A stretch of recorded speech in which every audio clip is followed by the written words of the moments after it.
सभी को नमस्कार। हर हर महादेव।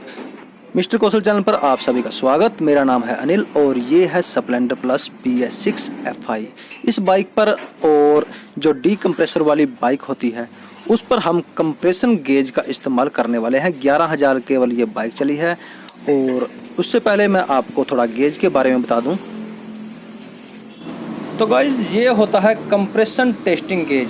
इसका इस्तेमाल आम तौर पर कार के अंदर सबसे ज़्यादा होता है, क्योंकि कार के अंदर 3 या 4 सिलेंडर होते हैं। अब अलग अलग सिलेंडर का जो अंदर कंप्रेशन होता है वो अलग अलग होता है, तो उसको मेजर करने के लिए ही इसका इस्तेमाल किया जाता है। लेकिन जो मोटर बाइक मैकेनिक है वो भी इसका इस्तेमाल बहुत करते हैं। क्यों? इसका सबसे ज़्यादा फ़ायदा जो है उस बाइक के अंदर है जिस बाइक के अंदर किक नहीं होता या फिर जिस बाइक के अंदर डी कंप्रेसर लगा होता है, क्योंकि ये आपको बता देता है कि बाइक का डी कंप्रेसर काम कर रहा है या नहीं, या फिर जो बाइक का अंदर जो प्रेशर है वो कितना प्रेशर जो है हेड सिलेंडर के अंदर पैदा हो रहा है। तो अब जो है इसका इस्तेमाल कैसे किया जाता है वो मैं आपको बताऊंगा, लेकिन इसको फिटिंग का तरीका भी आपको पता होना चाहिए। देखिए ये इस तरह का जो है आपको अमेजोन या फ्लिपकार्ट से आपको मिल जाएगा। ये जो है डिस्क्रिप्शन में उसका लिंक डाल दिया है, आप उसको वहाँ से ख़रीद सकते हैं। तो गाइज़ अब इसकी फिटिंग का तरीका देख लेते हैं, इसके साथ क्या आपको मिलता है।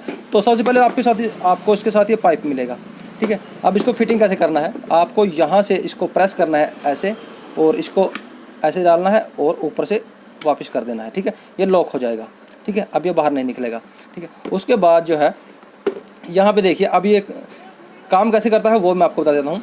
तो कुछ भाई जानना चाहेंगे इसमें जो थ्रेड है वो कितने mm का होता है। ये जो थ्रेड होता है यहाँ पर ये 14 mm का होता है। जो रॉयल इनफील्ड का प्लग है वहाँ पर ये ऐसे ही फिट हो जाएगा, ठीक है। रॉयल इनफील्ड में तो काम आ जाएगा। अब ये मैकेनिज्म इसका ये है, इसके अंदर जो है ना एक वाल लगा होता है। जैसे आपने टायर के अंदर जो ट्यूब डली होती है उसके अंदर जो टुंटी होती है, टुंटी के अंदर एक वाल लगा होता है, ये वाला वाल सेम वही वाल इसके अंदर दिया गया है।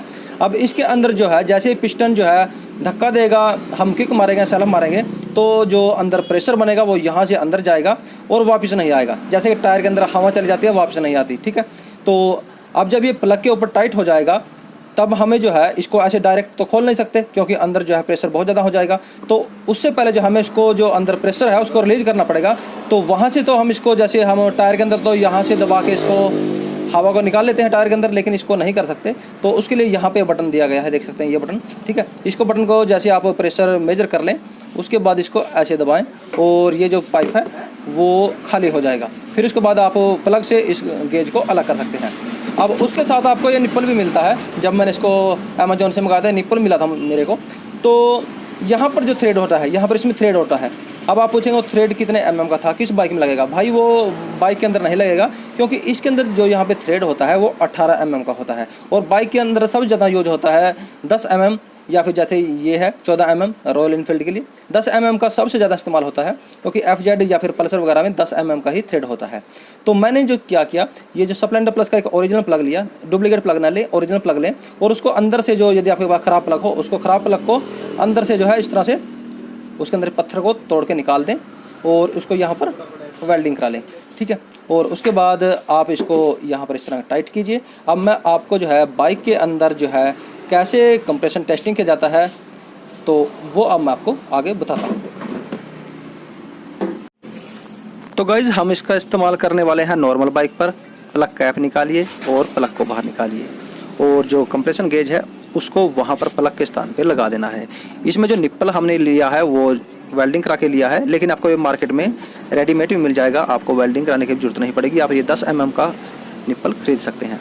तो गाइज अब इसको आपको हाथ से नॉर्मल टाइट कर देना है। और आपको इस बाइक का कंप्रेशन रेशियो भी पता होना चाहिए। आप चाहें तो गूगल की मदद भी ले सकते हैं, गूगल पे सर्च कर सकते हैं इस तरह से, और मैनुअल बुक में भी लिखा होता है, देख सकते हैं। ये जो 9.9:1 है, आपको 9.9 को 14.7 से गुना कर देना है। इस तरह से आप जो है कंप्रेशन रेशियो आपके पास निकल जाएगा। जैसा कि आप इस बाइक का देख सकते हैं 145 PSI के आसपास ये निकलता है इस तरह से।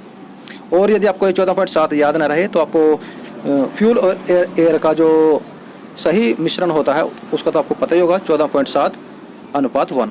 तो उस तरह से भी आप इसको याद रख सकते हैं। जीवन में भी हमें जो गुना करना है वो 14.7 से करना है। तो अब जो है आपको एक कंडीशन होती है, जब भी इस बाइक का कंप्रेशन रेशियो आप किक से देखें किसी बाइक का, स्विच ऑफ रखें और एक्सीलेटर को पूरा दे के रखें, एक्सीलेटर को कम ना करें और किक लगाएं। देख सकते हैं हमने किक को लगाना स्टार्ट कर दिया है। और कंप्रेशन रेशियो जैसे कि मैंने आपको बताया 145 PSI जो है स्प्लेंडर प्लस BS6 का होता है। अभी ये बाइक ज़्यादा चली नहीं है, 10 या 11 हज़ार चली है, इसलिए इसका कंप्रेशन रेशियो अभी सही है। देख सकते हैं अभी ये 145 कुछ 42-45 ही आ रहा है, तो जो बिल्कुल सही है। तो ये इसका कंप्रेशन रेशियो है।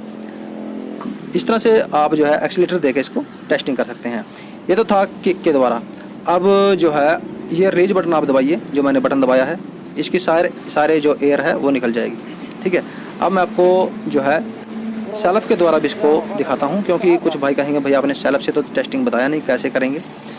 तो उस कंडीशन में आपको जो है बाइक का जो स्विच है उसको ऑन कर देना है इस तरह से, और एक्सीलेटर को जो है पूरा देना है। ये बात याद रखें, एक्सीलेटर को आपको पूरा देना है। यदि आप कम एक्सीलेटर देंगे तो आपको कंप्रेशन रेशियो नहीं पता लगेगा। देखिए कम एक्सीलेटर में मैंने इसको चेक किया, आप देख सकते हैं कितना बताया इसने, कुछ 80 के आसपास बताया। ठीक है, क्योंकि इसको एयर पूरी मिली ही नहीं। अब हम इसको पूरी एक्सीलेटर देंगे और फिर इसको टेस्टिंग करके आपको दिखाते हैं। देखिए पहले कम रेस में हमने दिखाया, अब पूरी रेस में चेक करते हैं। पूरी रेस दी और जो सेल्फ का जो बटन है उसको दबाया। अब देखते हैं कहाँ तक पहुँचता है। अब जो ये 145 PSI इस बाइक का कंप्रेशन रेशियो होता है, तो वो वहाँ तक पहुँच जाएगा। जैसे ही कम से कम आपको 5 या 10 सेकंड सेल्फ को दबाना है, उसके बाद जो नीडल है वो रुक जाएगी, वो आगे नहीं जाएगी। तो ये देख सकते हैं 145 पे ये रुक चुकी है सेल्फ के द्वारा। तो इस तरह से हमने जो था जो किक वाली बाइक और नॉर्मल बाइक होती है उसका कंप्रेशन रेशियो जांच लिया। अब कुछ बाइक ऐसी होती हैं जिसमें किक नहीं होती, वहाँ पर ये गेज सबसे ज़्यादा मददगार सिद्ध होती है, और ख़ासकर उन बाइक में जिनमें डी कंप्रेसर लगा होता है। देख सकते हैं यामा FZ में अब हमने इसको लगाया है, और इसका कंप्रेशन रेशियो हमने इंटरनेट पे सर्च करते हैं, ऐसे जैसे मैं कर रहा हूँ FZ16 कंप्रेशन रेशियो। ठीक है, जैसे आप इसको सर्च करेंगे आप किसी बाइक का इस तरह से कंप्रेशन रेशियो गूगल पर जो है चेक कर सकते हैं। तो हमने इसको अब ये टाइप कर दिया है और उसके बाद इसको सर्च करते हैं। जैसे ही सर्च करेंगे आपके सामने इसका रिजल्ट आ जाएगा। अब ये सर्च का बटन दबाया और आप देख सकते हैं FZ का कंप्रेशन रेशियो 9.5। तो 9.5 को आपको गुना कर देना है 14.7 से। कैलकुलेट कैसे करना है, जैसे तो ये कंप्रेशन रेशियो बनता है 139 या 40। ठीक है, अब इसको हम टेस्टिंग करते हैं। देखिए अब उसमें हम यदि हम सेल्फ लगाते हैं फुल एक्सीलेटर देके, तो आप गेज को देखिए कहाँ तक जाएगी। जैसे कि कंप्रेशन रेशियो कंपनी ने तो दिखाया कि इसका 140 के आसपास होना चाहिए। ठीक है, लेकिन अब हमने सेल्फ लगाया तो आप देख सकते हैं ये 60 के आसपास ही रुक गया। ऐसा इसलिए हो रहा है दोस्तों, क्योंकि इसका जो डी कंप्रेसर है वो काम कर रहा है, वो सही है, और इसलिए ये आधा कंप्रेशन ही दिखाएगा आपको। तो आप ये इस चक्कर में जो है बाइक का रिंग पिस्टन या वाल्व वगैरह न खोल दें। कभी आप सोचें कि भाई ये तो कम कंप्रेसर दिखा रहा है और इसकी वजह से शायद इसके रिंग पिस्टन या टैपट वगैरह ख़राब हो चुके हैं, वाल्व वगैरह। तो ये मैंने आपको इसलिए दिखाया ताकि आप कोई गलती ना कर दें। जिस बाइक में डी कंप्रेसर होता है उसमें जो है 30% से लेके 50% तक जो है कंप्रेशन रेशियो कम आता है। ये बात याद रखें ताकि आप भविष्य में जो है कहीं कंफ्यूज ना हो जाएं, क्योंकि इस बाइक में किक नहीं है और इस बाइक में डी कंप्रेसर लगा हुआ है, तो इसलिए 60 से ऊपर नहीं ये दिखा रहा। ठीक है, अब मैं आपको जो है एक छोटा सा उदाहरण दूसरी बाइक का भी दिखाऊँगा। जैसे कि जो डी कंप्रेसर है वो होंडा एक्टिवा में लगा होता है, उसका भी एक उदाहरण देख लीजिए ताकि आपको थोड़ा तजर्बा हो सके और आप कभी गलती ना करें। तो गाइस जब हमने होंडा एक्टिवा में टेस्टिंग किया तो 110 के आसपास ये आया, क्योंकि इसमें डी कंप्रेसर लगा है। ऐसे अपाचे वगैरह में भी ये 60 के आसपास ही आता है, पल्सर वगैरह में। तो आप ऐसी गलती ना करें, कभी आप पूरा इंजन ही खोल दें कि ये तो कंप्रेसर कम आ रहा है।